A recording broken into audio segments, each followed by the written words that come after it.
मराठवाड्यातल्या शेतकऱ्याला वाऱ्यावर सोडणार नाही, ही काळ्या दगडावरची पांढरी रेघ. अजित पवार यांच्या वक्तव्यावर मंत्री उदय सामंत यांचीही प्रतिक्रिया.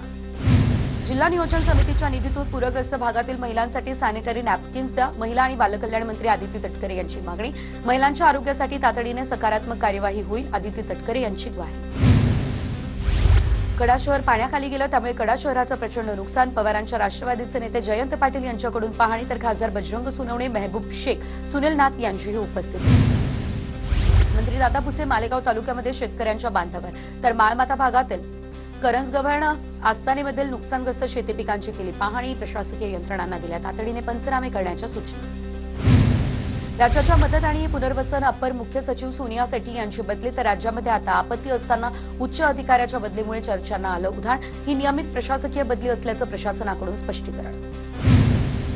पंतप्रधान नरेंद्र मोदी 8 आणि 9 नोव्हेंबरला फिनटेक परिषदेसाठी मुंबईमध्ये येणार. नवी मुंबई विमानतळ आणि मेट्रो 3 या प्रकल्पांचा शुभारंभही करणार. मुख्यमंत्री देवेंद्र फडणवीस यांची ही माहिती. वर्ध्यातील प्रवाशांसाठी आता लागोपाठ दुसरी अमृत भारत एक्सप्रेस होणार सुरू, तर विशेष रेल्वे सुरू केल्यानं मुख्यमंत्री देवेंद्र फडणवीस यांनी पंतप्रधान मोदी आणि रेल्वे मंत्र्यांचे मानले आभार.